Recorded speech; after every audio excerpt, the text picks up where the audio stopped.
Hello friends, it's Katie, your consumer. Welcome back to another episode. It's going to be a special series that I'm going to be doing called Candy Through the Decades. Amazon has these boxes that you can purchase that give you an assortment of candies from different decades, and the first one that they have is from the 1950s. So I picked up this box.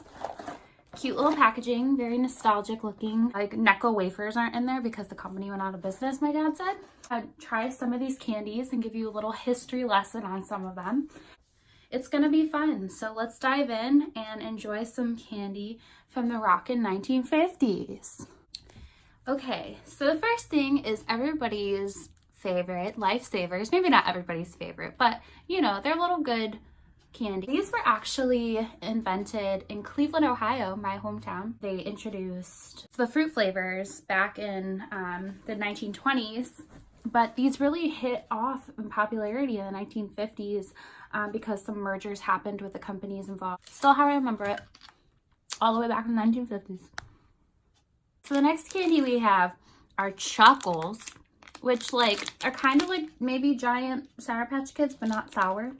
They were created back in the 1920s, and then they sponsored Evel Knievel, that dude back in the 70s that did like stunts. And he was the face of the Chuckles candy. So I'm not really sure why it's in the 1950s box. I'm gonna be interested to see how many candies are duplicated throughout. I've never had these before. I'm pretty sure they probably taste like, I don't know, like gummy candies with sugar on them. They have a black one, and I know it's black licorice, and I'm not about that. So I'm gonna do the orange. And there's 180 calories per package. So these are a good diet snack because there's only 180 calories for 5 of these. That's pretty dang good. Really? These are just as good as I was hoping.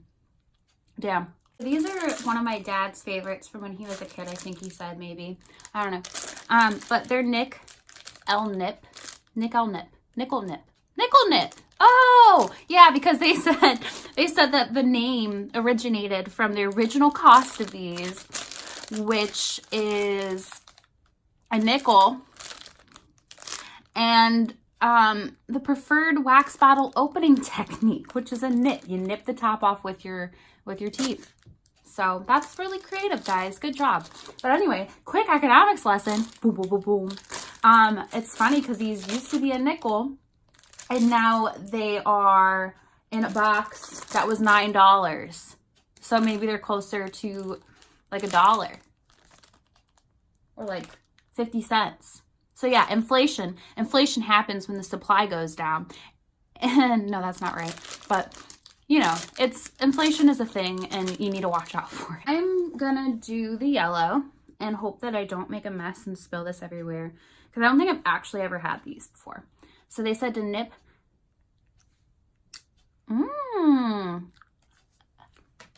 Okay, well, I'm guessing you're not supposed to eat the wax. Drink up.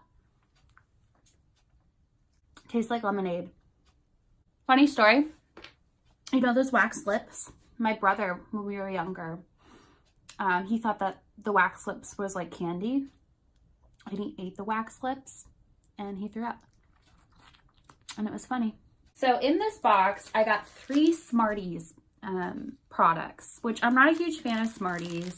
But fun fact, there is another candy that is made not in the US called Smarties, and they're not allowed to sell their candy in the US because Smarties Candy Company, which sells Smarties, sells in the US.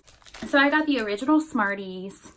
I got a Smarties lollipop and a Smarties candy necklace, which I'm gonna wear because these are always cute. I think I used to wear candy necklaces in high school or middle school, and I didn't actually eat the candy. I just liked the way they looked. Smarties are notoriously used by like campaigns like Mothers Against Drunk Driving and like drunk driving stuff, because like be smart, be a Smartie, don't drunk drive. Let's see if they're as gross as I remember. Okay, they're not that bad. But anyway, that's Smarties for you. They started producing in 1949. Here's another favorite of mine, and I'm sure some of you, but Tootsie Pops. These were created back in like 1936.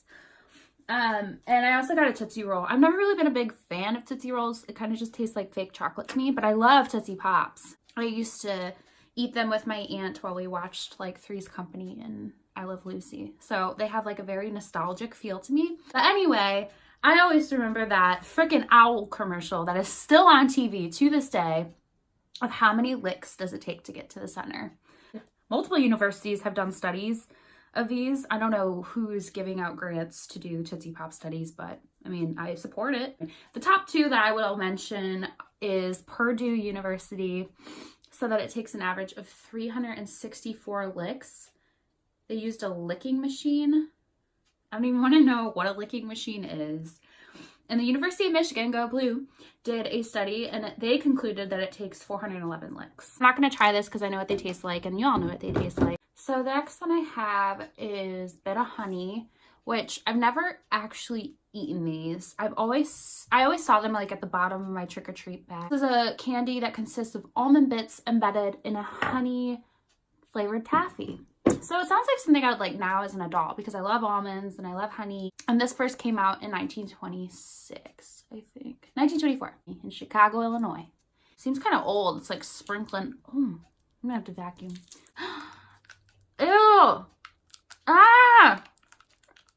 Why is it so hard? No. Okay, nah. That tastes like it was literally made in 1926. Okay, the next one I'm a little nervous for. It's black taffy. It used to be called blackjack taffy. Just like saltwater taffy with like a bit of licorice in the middle.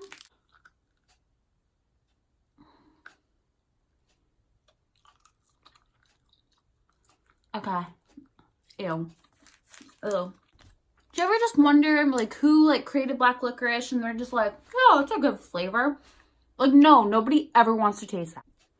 I don't know what was happening in the 1950s, but apparently black licorice was the top flavor because damn. I love these candy sticks. I used to get them at like Cracker Barrel.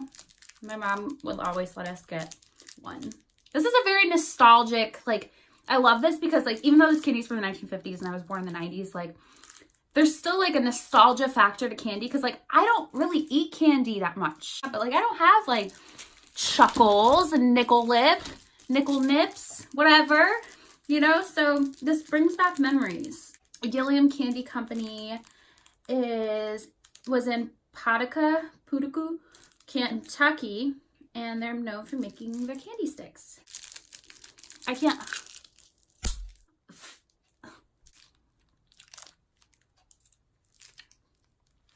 Don't like it still. We have something that every girl needs in their life. Sugar daddy. I looked this up on Google to try and get you guys a history of the candy. And it said sugar daddy or daddies may refer to a man who offers support, typically financial and material, to a younger companion. Or a caramel lollipop. So we're going to go with the caramel lollipop. Candy everywhere. I love caramel. And it's just like a caramel lollipop. So I've always loved root beer. And they have these cute little barrel candies that say Dad's root beer on here. In the 18th century, farm owners used to brew their own root beer for family get-togethers. And so this candy was actually developed in the 1930s in honor of those inventors' families. And it's just something that you can crack open a cold root beer with your boys and your family. I'm not going to try this because I'm sure it just tastes like root beer, and we all know what root beer tastes like. Last but not least, we have one of my favorites from middle school, the Atomic Fireball. I don't know why I did this. This is really embarrassing, but I'm going to tell you anyway. I used to stick like 10 Atomic Fireballs in my mouth, and like because I just wanted to feel how spicy my mouth could get. And then I would just like spew red spit everywhere. Because like it was hot and like it was just, I don't know, friends that knew me in middle school, you knew how freaking weird I was. And you probably remember me doing that for God knows what reason. But I just want to see if they're still as spicy as I remember. Pretty spicy. As spicy as I remember. And I can't even imagine having like 10 of these right now in my mouth. What makes them really hot is, I'm going to pronounce this wrong because I can't pronounce anything. But capsicum? I don't know. But it's the compound that makes hot peppers hot.